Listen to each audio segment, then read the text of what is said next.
Thank you, Kathy. That was beautiful. Good morning. So, I think I've already talked a little bit about spending way too much time in the Old Testament with my studies. And I kind of wondered, why does that bother me so much? This is the Bible. It's our history. And over and over and over again, I feel like that's just not my God. But God doesn't change. God is unchanging. People change. And I think it's a real testament to how much people have changed. In Mark, the Sermon on the Mount, don't forget that. Jesus tells people to love one another or to treat one another as you would have them treat you.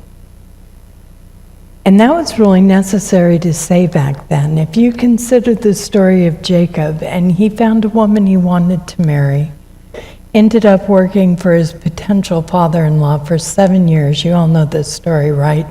And then the father-in-law gives him a switch and put another sister in his bed. So what does he do? He works another 7 years to marry the other sister as well. How does that even make sense? How is that possible? In those days, people owned each other. They absolutely did. I'm not just talking about slavery, but the kings owned their kingdoms, and the landowners owned all of their tenants and serfs. Husbands owned their wives. Parents owned their children. You didn't treat them like other people. You treated them like possessions, and sometimes those possessions had the potential to create a better life for you. So sometimes they were very well treated. You would try and find the right marriage or the right craft, the right internship to better your own position, but you never really thought about what was best for that person, because that person was just one of your possessions, and what was best for them was obviously what was best for you. In today's world, so often, we find ourselves absolutely terrified that we're going to say something that's going to offend somebody else.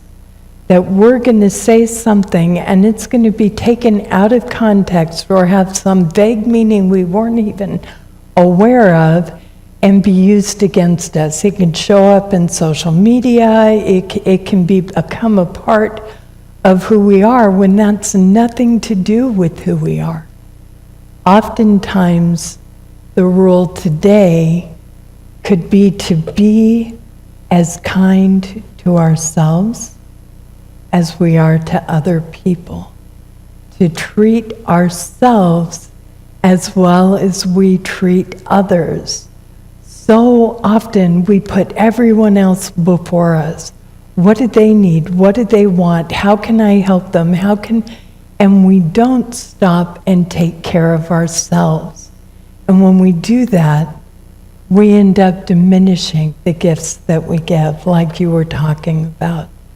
It's important to treat ourselves as well as we treat other people. Well, how could that change?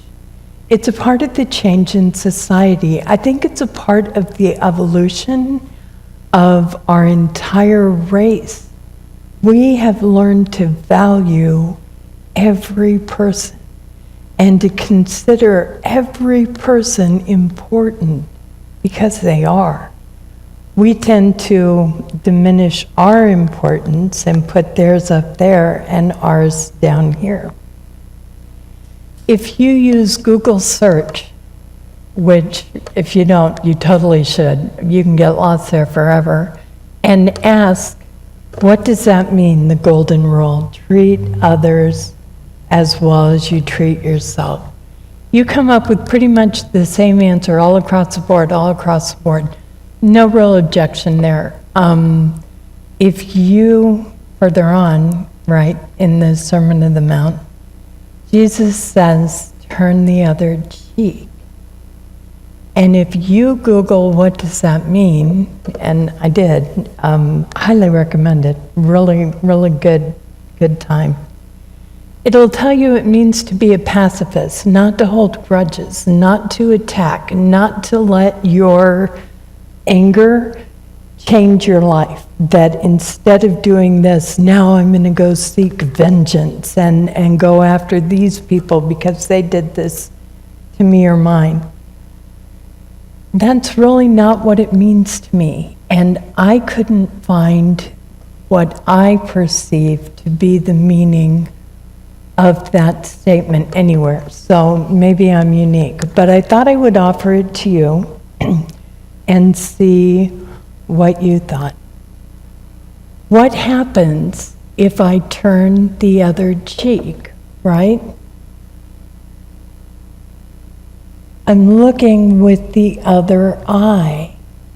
I'm seeing it differently. If I turn the other cheek, I'm looking at it differently. Maybe it wasn't a slight against me. Maybe it was a testament to how incredibly desperate this person was and I didn't even notice. Maybe it was a legitimate mistake. We all know the story of the bag of cookies on the airplane. A gentleman sits down next to a woman and opens his bag of cookies, and she just starts eating them and eating them and eating them, and he's getting a little upset, and he's eating them and she's eating them, and they're giving each other looks. And then she realized she hadn't opened her bag. They were his cookies, and she had no idea. It could be a simple mistake like that. They thought it was theirs. They didn't even know that they had trespassed against you. If I look with the other eye, if I turn the other cheek, it doesn't change what happened. What happened happens. But maybe it gives me more understanding and more empathy of what's really going on, where it came from, and what was meant by that action.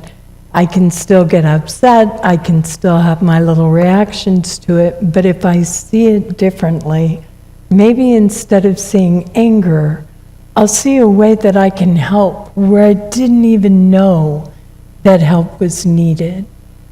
The words of the Bible are meant for all time. And as society grows and changes and evolves, and as we have a better and better understanding of all that is God and all that is good, those words are going to take new life on us and new meaning to us. So read the Bible and then pray about the Bible. Take it into meditation and find what the words mean for you, because it was written for you. Even though the language may be archaic and some of the references may not make sense to you, take it into your heart, take it into the silence, and let it evolve. And take it to Google, because Google's fun stuff too. Thank you for your time. God bless you, and have an amazing week.